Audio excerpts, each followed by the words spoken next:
Itu perlu saya sampaikan karena supaya di Jember ini juga siap-siap gitu loh, Pak.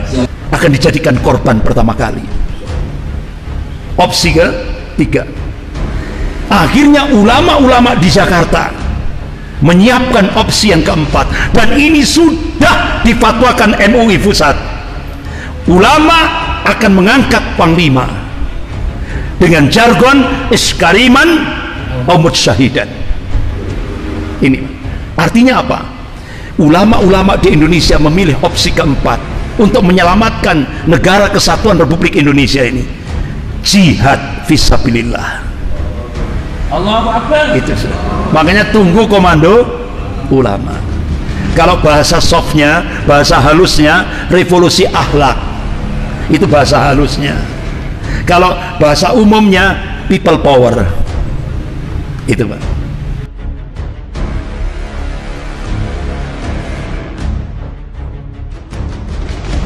Ketika Presiden Cina memerintahkan untuk menghadapi umat Islam Indonesia, pemerintah diminta untuk melakukan dengan hard power.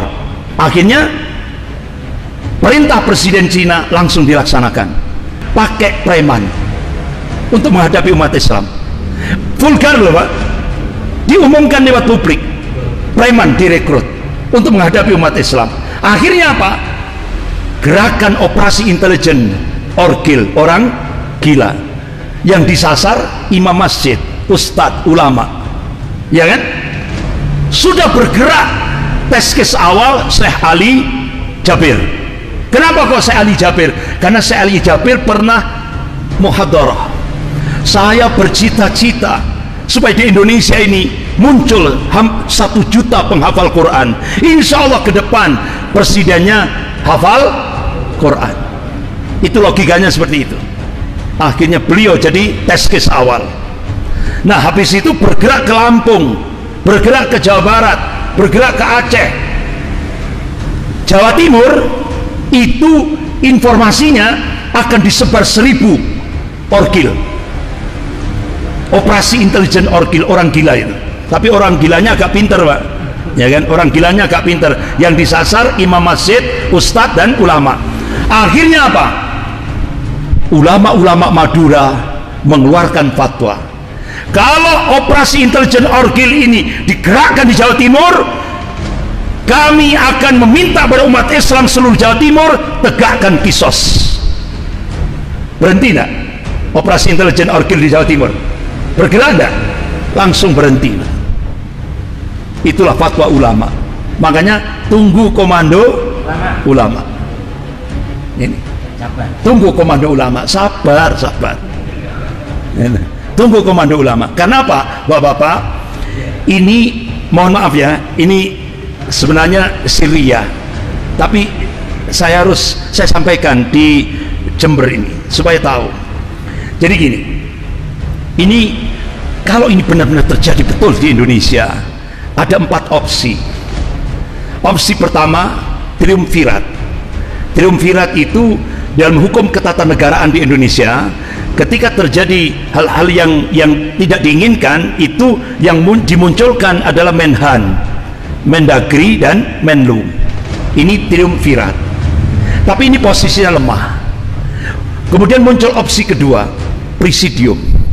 Nah, presidium ini ternyata orang-orangnya yang disiapkan itu semua anti-Islam. Ini sangat membahayakan bagi umat Islam di Indonesia. Akhirnya tokoh-tokoh ulama di Jakarta menolak opsi kedua ini.